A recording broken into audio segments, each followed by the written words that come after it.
The 23rd of February 2018, and we're continuing the talk with Harry Ballard.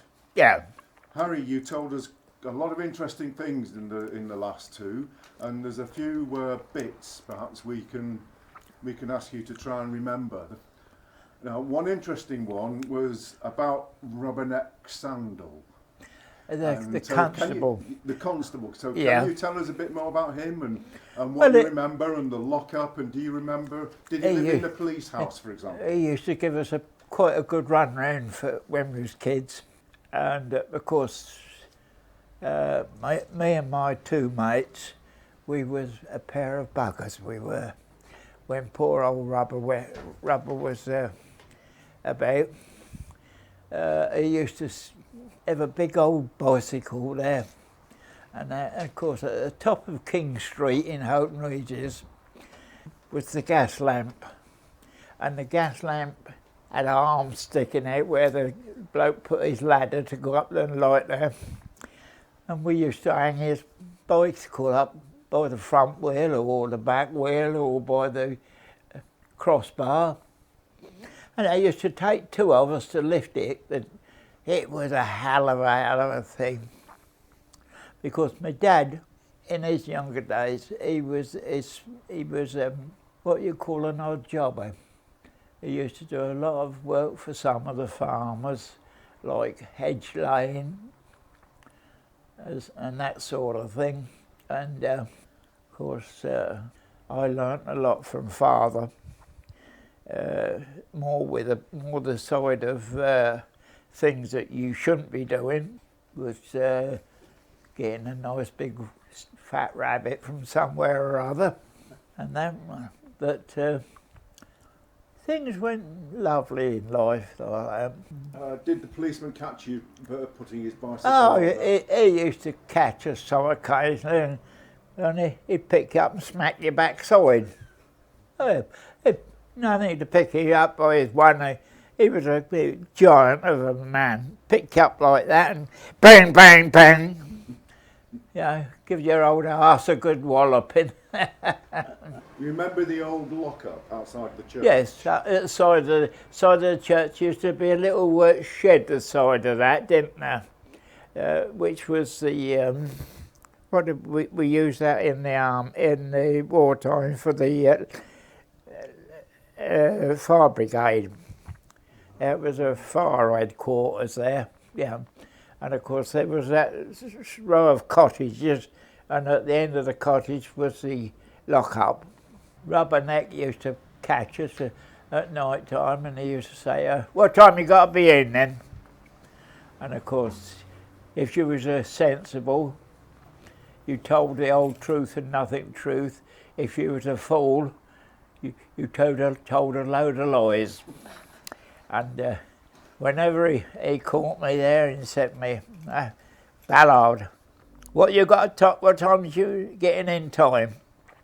And of course, Harry, being the lad he was, thought it out. He says, I've got to be in by 7:30. So he said, I ain't better be out late in. The old boy will give me a walloping if I'm late in. That was my dad, but my dad never did it me. No. And things went like that. And of course, he'd keep you in the old lockup until about 8 o'clock, when he knew that you should be in by 7:30, and then he'd let you half hour late, as he thought. But my time for getting in the house was 8 o'clock. Was the lockup just a room with a what was in it? Do you remember? Just a little old seat in there, little old fashion chair that was in there, and a stool, you know, sitting. And there was always a jug on the table in the lair with some water, cold water, so that you could get a drink and that. Yeah. Did they use it for anything Drunks. else? The drunkards. If anybody was caught well under the influence of a Saturday night in the village, you could always guarantee they'd find themselves in there for a couple of hours after closing time. There was a lot of pubs Yeah, in the area, wasn't there? 7. Really? Mm. Mm. Did you drink in every one of them? I never remember drinking in the Carpenters. The Carpenters' Arms was the one at the top of the village. That big house that looked straight down the main road, that was the Carpenters' Arms. No, I didn't ever remember drinking in there. I drank in the White Horse, 5 Bells, King's Arms. Of course, King's Arms used to be a lovely pub. Of a Saturday night, they used to, from somewhere or other, in a little old motor car, when cars and that, vans and that started getting them in, they used to come and they used to pitch a little tent on the forecourt of the King's Arms, and out would come his Primus stoves, and there would be peas pudding and soup. Do you like peas pudding? Yeah. We used to have go there and have a threepenny pot of tomato soup, and or a tuppenny faggot. Yeah, because he had faggots and peas puddings and all that sort of thing. But I think the most nicest thing about my childhood days was the old tramp that we had in the village. Old Willie Carter. He lived down at Thorns, at one of what was Fensom's son's name? I forget his name now. He had 2 or 3 sheds down there, and one of the sheds he'd made into a bedroom for Freddie Carter. And of course, a lot of us boys, we used to like Freddie. He was a lovely old tramp, he was. And many a time I've been out and done perhaps 2 or 3 errands for different people, and had halfpennies and farthings and pennies given me.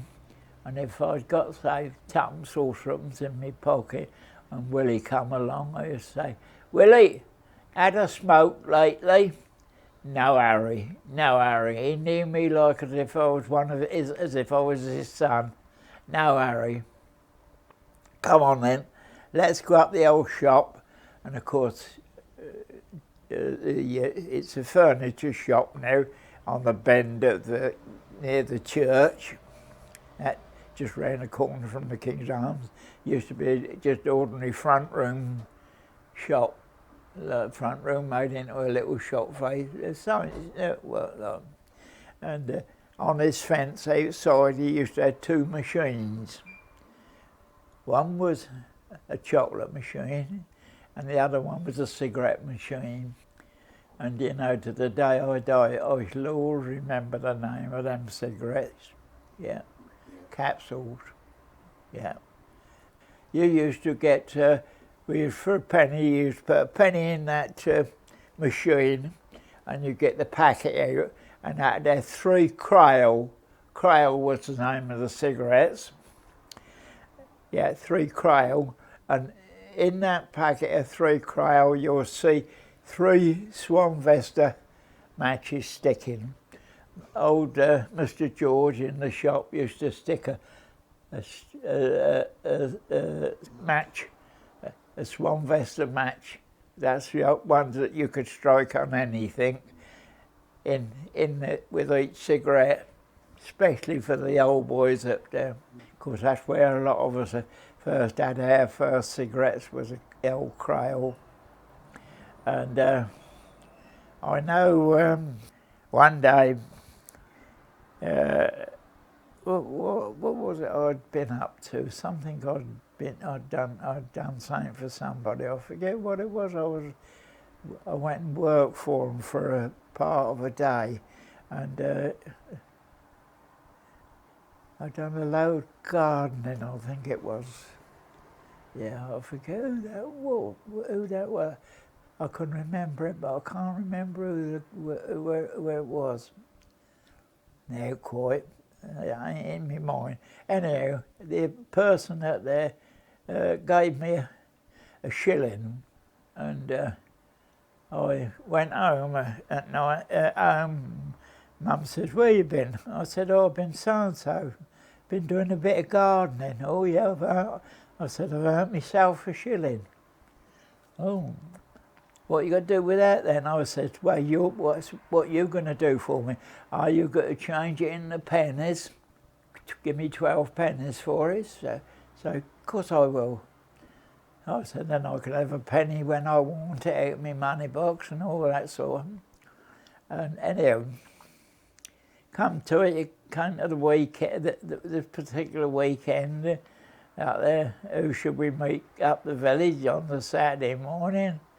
Was me and Tommy. Was I with Tommy or Harry? Harry Smith. Because Harry Smith was one of my mates, and Tommy, his brother, was the other one. The two Smith brothers we were three pals together. And anyhow, who should we run into but old Tommy coming up there. "Hello, Tommy. Where you going?" He said, "Nowhere." I said, "Where are you boys off to?" "We're just going down the Scout Up." "Oh, yeah? What's on down there then?" "They got a jumble sale." "Oh, yeah." Well, me and a lad of a sort, I always thought of other people somehow or other. And when I'd always got money upstairs in my cash box, and when I was going out anywhere, I'd go up there and stick my hand in there, take a handful of money out there, come out with, I must have about 2 or 3 shillings, I think I had in there. Well, I was a rich man. Yes, I was a rich man then. And anyhow, we took old Willie down to jumble sale and said to him, "Anything you want, Willie?" I always remember it. And he said, "What do you mean?" I said, "Well, look at all these things here." I said, "Look at these look at these jackets and all that." And he said, "Well," he said, "I've only got about 6pence," he said, "what I saved up," he said, for that. I said, well, if you've got a 6pence, I said, I'll give you a 6pence to go with it. I said, that'll give you a shilling. I said, you can spend a shilling at the jumble sale. Oh, he said that. Anyhow, of course, the old scoutmaster was there, Johnny Horsler. "Hello, Harry." I said, "Hello, sir." Yeah, he always used to sir him. "Hello, sir." I said, "Mr. Carter, my friend, is interested in some of the bits and pieces you've got here. What we got?" "Oh, well, what would you like?" He said, "Well, what you got in the way of bed clothes, bed stuff and that?" He said, "And what have you got in the way of coats?" He said, "Well, there's some jackets over there, 3pence each, 3 pennies a jacket." Oh, well, he went over and had a look, and he come across this tweed one, and he took his old scruffy old coat off what he got, put it on. He said, "What do I look like, Harry?" I said, "You look like a gentleman there, William." I said, "That's a smashing coat." He said, old Johnny Horsler, who was the scoutmaster, he said, "I'll buy this one, sir." Right. Anyhow, went further along the store. A lady got a load of socks and that, and there was some big old fashion socks, what the old dears used to knit, I suppose, for their husbands. And when their old man got fed up wearing them, they used to chuck them at one side. That they can go to the jumble sale, they used to say. And anyhow, that's all right. Willie picked up a couple of pair of them. And the young lad that was serving behind the counter there, "Hello, Harry." I said, hello, Pete. Peter Brooks. I said, "How much are your socks?"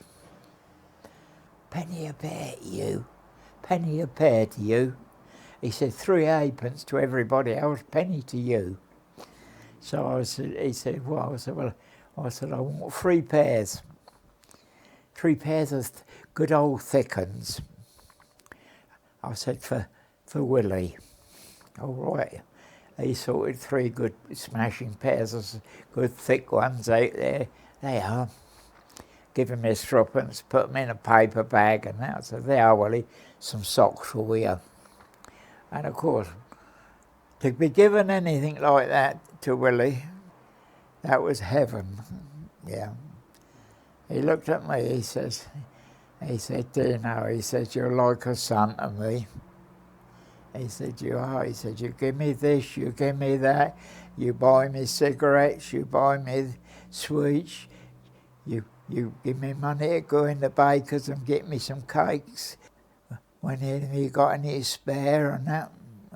I said, yeah, well.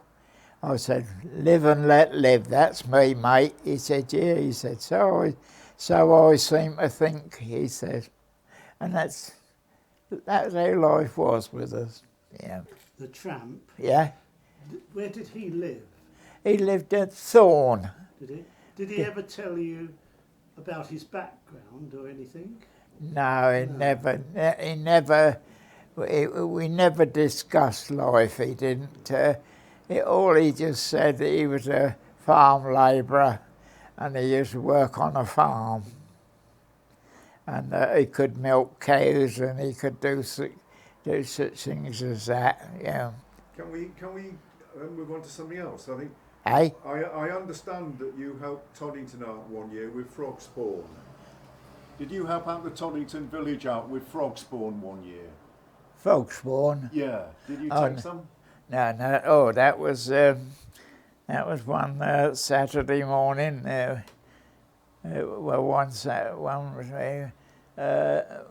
went over and saw my grandma at Toddington. And over at Toddington, at the bottom of the Angels Lane, near the pub there, they've got a lovely pond there. It's absolutely pure clean. And I was talking to my grandma, and I said to my grandma, I said, Grandma, I said, in your little old pond down there, have you got any frogs? No, never had no frogs, can't make out why. So, anyhow, one day me and the Smith brother were talking, and Tommy happened to say, "Have you been up the pond, had a look in the old pond lately, Harry?" I said, "No." "Cool," he said, "bloody hell," he said, "it's half full of frog spawn." I said, "Half?" "Good," he said, "there's 100 weights of it in there." So I said, "Got an idea." "What's that?" I said, "Toddington have got a big pond over there." "Have they?" I said, "Yeah." I said, "we'll go over for a bike ride and make a survey of it and see what you think." Took them over one night for a ride. Oh, yeah. Right. He said to his brother Harry, he said, "Harry," he said, "do you think we could nick the old man's 2 big enamel buckets?" So he said, "Yeah, why?" He said, "Well," he said, "Harry's got that box on the back of his bike where he does his groceries." He said, "I got a carrier on mine." He said, "if we get a couple of buckets," he said, "one bucket will stand in Harry's box with a lid screwed on tight." He said, "I know how the other one tight, and we'd tie the other one on the back of my bike." And that, he said, "and we'll fill the old buckets up with frog spawn from up the pond. Take it up and put it all in Toddington Pond." And that happened. That was a Saturday morning job, that was. Yeah. My mum said, what are you doing this morning?" I said, "We've got a job to do this morning. We're going to take some frog spawn from down the road, you know, the one in Sundon Road, the pond there. That's absolutely chock-a-block with frog spawn. We're going to take a couple of bucketfuls of frog spawn from there and put it in Toddington Pond. Let them have some frogs up there. And of course, that's how Toddington got their frogs. It worked then? It worked, yeah. We filled these buckets up as much as we could get in the cycled all the way up there, not losing it. That was hard work with heavy buckets of frog spawn on the back of your bike. But it was getting up Lord's Hill was the trouble, walking up the hill, and went up there, went and see my grandma. My grandma said, because she lived lived opposite the co-op there in Luton Road in Toddington. That's before old Seggy died. And Grandma said, what you boys been at? And we started laughing. What mischief have you buggers been up to, you know? Of course, Grandma was like that. No, we ain't been up no mischief, Grandma. We've just done Toddington a good deal. What do you mean done Toddington? Well, you know your lovely pond down the bottom of the road, yeah? She said, will you tell the kids not to touch the things that are floating about in it? So she said, what do you mean to touch the... She said, well, me and Tommy have just put 2 buckets of frog spawn in there, and some of the frog spawn is already charging to tadpoles. So leave it alone, let the tadpoles change into little frogs, and Toddington and have their own pond of frogs then. Oh, of course, we was over there, me and Tommy and one Saturday morning, standing there about a couple of months later, watching all these tadpoles floating around.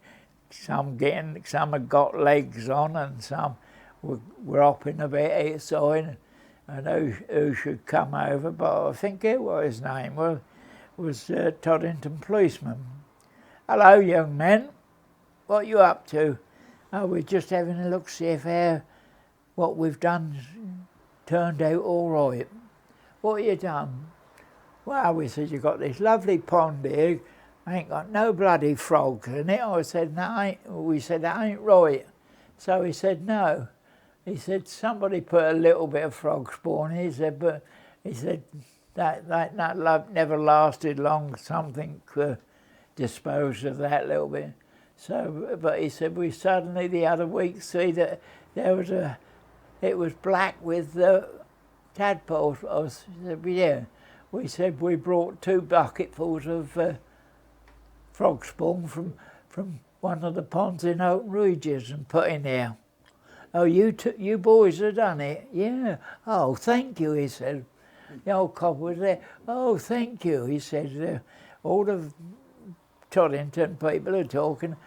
Where are the frogs come from? He said. Now, he said, I know the history of it. He said, I'll tell him whether they're Houghton Regis frogs. Right? And of course, that was one of the things that every year after that, we used to take a bucket full of frogs from over our pond, one of the 2 ponds, and